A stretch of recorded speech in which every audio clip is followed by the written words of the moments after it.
I invite Margriet van Kampenhout on stage.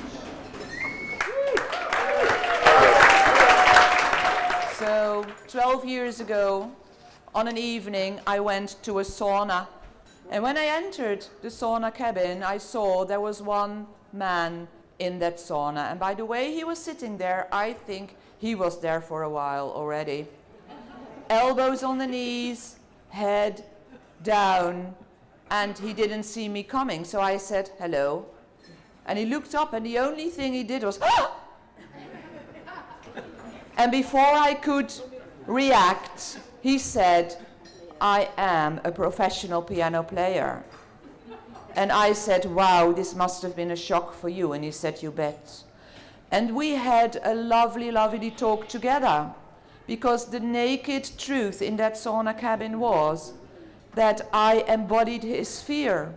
What would a life be with hands like that if you loved playing the piano? But he was capable, and that I admired a lot, to keep his own emotions to himself. I was the messenger of the bad news, but he didn't shoot me. And I know a lot of examples of shooting the messenger. People who are confronted with their own fears, their own emotions, and it's so much for them, they just start to try to get the story at the side of the other person. So I take you back 42 years ago. And 42 years ago, I went with my, at that time, boyfriend, who would be my first husband, but not then yet, to his parents. And I had visited his parents 2 or 3 times before, and they were really lovely people. But in a way, they had an idea of life, that life was an addition, adding up of bad news. And my disability was bad news, it would never go away. And they worried, because their son was about to graduate from a university in 2 months, ready to go into the world, and then he came home with a girl like that. So I was in the kitchen with my mother-in-law, not yet my mother-in-law, and she said to me, Margriet, I just have a question. I said, okay. And she said, girls like you, aren't there homes for you? And I didn't know what to say. I just was silent. But then I had a vivid memory of another kitchen, and another year, and another woman, another mother, my own mother, when I was a child, 55 years ago. And we were baking cookies. And my mother said to me out of the blue, Margriet, listen, in your whole life you will meet people who'll tell things and ask things of what you think. Why are you asking me this? I don't want to answer. And learn from me, you never have to answer any questions if you don't feel like it. You can be calm, you can be kind, but you can just say, sorry, I don't want to talk about it now. And she said another thing.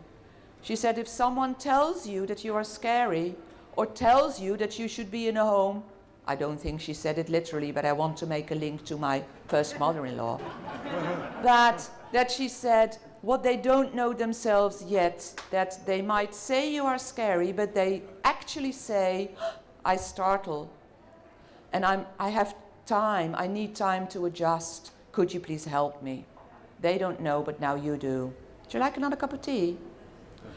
And I was so happy with what my mother taught me, but it made me so rich. And I just took it in. So one day when I met a blind boy, and he said, I am so tired. I'm so tired of explaining the Braille method to people who ask. And then I said, well, don't. And he said, yeah, I must. So I thought, oh, I have a choice. And that's a good thing. Now, it's not, I have to admit, I had a tryout last Monday with Jacqueline, Marie-José and Ilke. And Jacqueline said, when I had finished, she said, one thing I'm not buying from you, and what I'm not buying from you, that every example you tell, something happens, you say something, and everybody is happy again. It can't have been like that all your life. And that's true. There are situations in which even with a mother like mine, with an experience like mine, it's just all of a sudden somebody says something and I'm just only stung by a bee. So even then, I don't know what to say. Well, that's for the starter. Maybe you see this picture behind me, and for the people who can't see very well or can't see at all, briefly I'd like to explain. And for the people who think this picture behind me is a bit far, there are small pictures on the tables. I have behind me a zebra crossing. And it's an illusion. It's a normal crossing. Believe me, the road is flat, it's smooth. You can just walk over it. There's nothing on it. But, like the painter has made it a 3D picture, so if you come with a car and you just approach it, you think, well, if I go on, I just crash. Because these white stripes are concrete, and it's as if they hang 30 centimeters above the street. Has anybody got any idea why I chose this metaphor? I'm very curious. No? Okay. Because it's Iceland. Did you say? Yes, it is. I have studied, it's in Ísafjörður. Was it good? And it's in northwest of Iceland, and I mustn't forget, I was allowed to use this picture if I said it was taken by Gusti Productions. So now I told you. I think this picture shows there are two realities. One reality is what is, the smooth road. It's really flat. If you walk over it, nothing happens. If you drive over it, you can just drive over it. And that's the truth of we all belong. And it is the truth of emotions are always there. The other truth is that sometimes we think we can choose you belong and you don't. And we can say that's nonsense, but if we all believe it, it's a truth too. And the other truth, like some barrier, is the truth that if we agree on not discussing the emotions, not giving a voice to what we feel, but just go around it, then that's an illusion too, because they are there. So that's why I chose this metaphor, because I truly, truly, truly think that if we just step on the crossing, then we can take these barriers very seriously, and then we feel the smooth ground under it, and we can go back to where we belong. That's what I think. But then I thought, why are these barriers so persistent? Why? I'm 63 now, and all my life they've still been here. Why are they so persistent? Why don't we just go away with them? And one of the reasons why these barriers we think we can't cross is, well, I think you'll all agree that whatever way you look at it, life without a disability is easier than with a disability.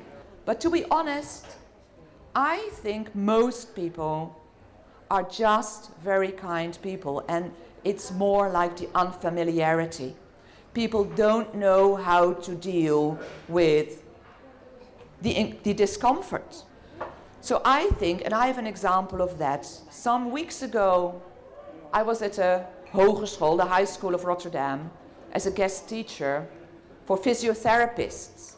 And I just did my story, and in the end I asked the students, what have you got of this? What you take home? And then one boy said, when I was young at school, I never had a classmate with a disability.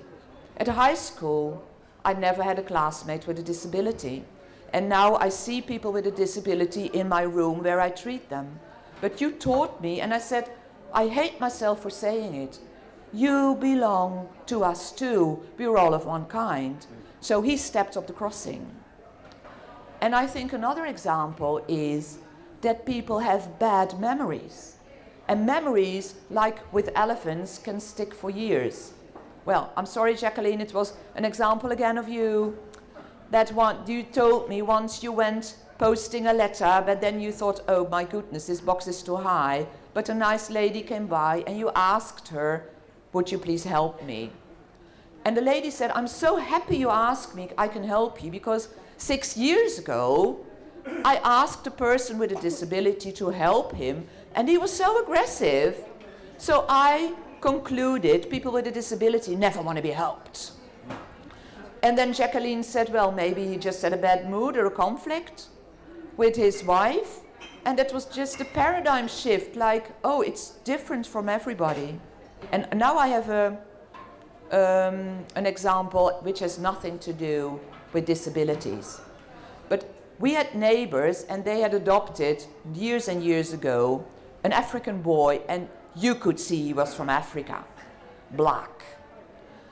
But he remained there, and years later, she took him to the supermarket, and another lady said to her, what a nice boy, where is he coming from? And she said, the shower? It was not like she forgot she adopted a boy from Africa. But it was not on her mind all day. She was just a mother, and it was her son. So that's, people combine things. And that's with the disability too. They see me, they see my disability, and they see me doing something, and they think it's all the same thing. And the last illusion from the abled side is the wrong expectation. A friend of mine once said, I admire you for your patience. I don't know if everybody of you have seen me when I get something out of my bag. Believe me, it takes a while. But for me, that's how it works. Taking things from my bag takes a while. It's just how it works. And then I said, well, patience exists when you think it should be different. And then I gave him an example. I'd like to give you two. I asked him, are you a cook? Do you like cooking? And he said, I love it. And do you cook for friends? And he said, oh yes. I said, imagine, you are cooking for your friends, and you're just happy they're coming, and maybe a piece of music and a glass of wine, and you slice the mushrooms, and then all of a sudden Jamie Oliver comes in. And he says, you poor darling, shall I do it for you? Until that time, had you thought you were really slicing mushrooms clumsily compared to Jamie Oliver? I think you didn't. So it's just a matter of expectations. Now, from the disabled side, I'd like to have two. Okay, thank you. One example. And I think we are so used to going around barriers, the real one and the illusions, that we just don't think of taking them away. That's the one. And now I have an appeal to you. What if we all, and I think this Congress is a very beautiful example of it, stop hesitating when we see the illusion of barriers, and we step on the crossing, and other people step on it too from different sides, and we share, and we give a voice to our emotions, and not being afraid because the reaction can be so, well, whatever. And we even can look differently at a word crossing. It's not a thing, a noun from outside, but it's an action, a verb from our own hearts. We are crossing, we are doing it. And then I think we do that. People get used to the barriers, take them seriously, and feel that the road down under was smooth all the time. We are looking for something which was there. And the next time we won't hesitate crossing, which will be very bad for the pedestrians in Iceland, but will be a blessing for us. Thank you very much.